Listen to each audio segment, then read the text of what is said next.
ये कहानी एक माँ और उसके बेटे की है। काफी समय पहले की बात है। शोभा नाम की एक माँ और उनका बेटा गुड्डू शहर में एक साथ रहते थे। शोभा एक कामकाजी महिला थी और गुड्डू स्कूल जाता था। ये शायद मार्च की गर्मियों की बात है, जब गुड्डू की स्कूल की छुट्टियां पड़ी थीं। गुड्डू ने जिद पकड़ ली कि उसे इन छुट्टियों में गांव जाना है। शोभा और गुड्डू का गांव उत्तराखंड के पहाड़ी गढ़वाल में स्थित था।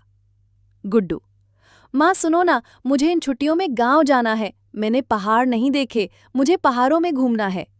शोभा: गुड्डू, अभी कैसे जा सकते हैं? मेरा ऑफिस होता है और मुझे अभी बहुत काम भी है।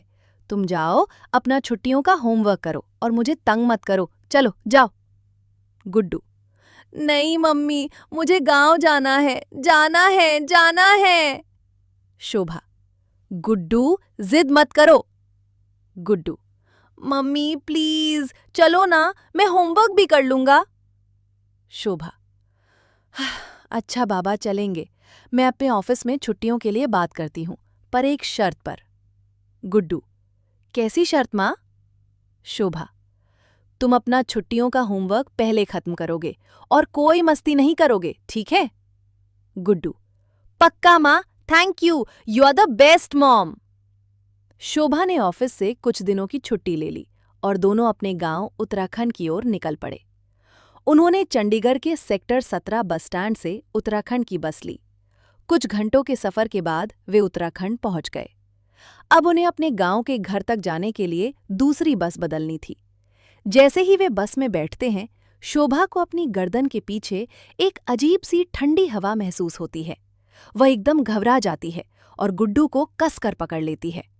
अपने चारों ओर देखते हुए शोभा बोलती है, भैया, क्या आपने भी वो महसूस किया? बस कंडक्टर राजेश बोला, अरे दीदी, क्या हुआ? जल्दी बैठो, वैसे ही बस लेट हो गई है। अंधेरा हो जाएगा और अंधेरे में पहाड़ों में रुकना अच्छा नहीं है। शोभा चुपचाप गुड्डू का हाथ पकड़े सीट पर बैठ जाती है। गुड्डू और शोभा बाहर के नज़ारे देखते हुए आपस में बातें करने लगते हैं। गुड्डू: माँ, ये कंडक्टर जी ऐसा क्यों बोल रहे थे कि यहाँ रात को रुकना ठीक नहीं है? शोभा: तुम बाहर देखो, इनकी बातों पर ध्यान मत दो। राजेश: अरे दीदी, आपको तो पता है, रात को यहाँ भूत, पिशाच और डायन का कितना भयानक माहौल बन जाता है। शोभा के हाथ डर के मारे ठंडे पड़ने लगते हैं। गुड्डू पूछता है, माँ, ये पिशाच क्या होते हैं? राजेश बोलता है, अरे, वो रात को इंसान को मारकर उनका खून पी जाते हैं। शोभा राजेश को डांटते हुए बोलती है, भैया, आपको दिखता नहीं वो बच्चा है, डर जाएगा। जैसे ही शोभा ये बोलती है, बस अचानक एक जोरदार झटके के साथ रुक जाती है। शोभा: ये क्या हुआ? राजेश: ये बस भी ना जगह जगह खराब हो जाती है, रुको, अभी ठीक करता हूं। बस ठीक करने में काफी समय लग रहा था। शोभा ने सोचा कि उसका गांव का घर सामने वाला पहाड़ पार करने के बाद ही है, तो क्यों ना पैदल ही चला जाए। शोभा अपना सामान उठाती है और गुड्डू का हाथ पकड़कर बस से उतर जाती है। जैसे ही वे आगे बढ़ते हैं, राजेश चिल्लाकर कहता है, दीदी, अकेले मत जाओ, पहाड़ों में खतरा है और रात होने वाली है।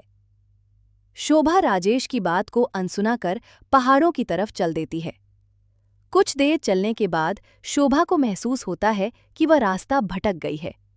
वह काफी सालों बाद गांव आई थी, इसलिए उसे रास्तों का सही ज्ञान नहीं था। ऊपर से अंधेरा भी होने लगा था।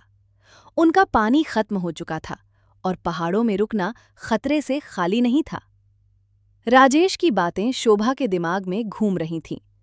तभी उसे पहाड़ों के बीचों बीच एक छोटा सा गांव दिखा।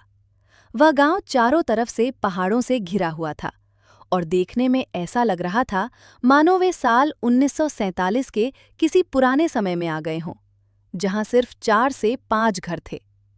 गुड्डू प्यासा था और शोभा को कुछ समझ नहीं आ रहा था, इसलिए वे उस गांव की तरफ चले गए। शोभा ने एक घर का दरवाजा खटखटाया। कोई है? अंदर से आवाज आई। हाँ हाँ, कौन दरवाजा पीट रहा है? दरवाजा खुला और अंदर से एक औरत निकली। वह देखने में बिल्कुल साधारण थी।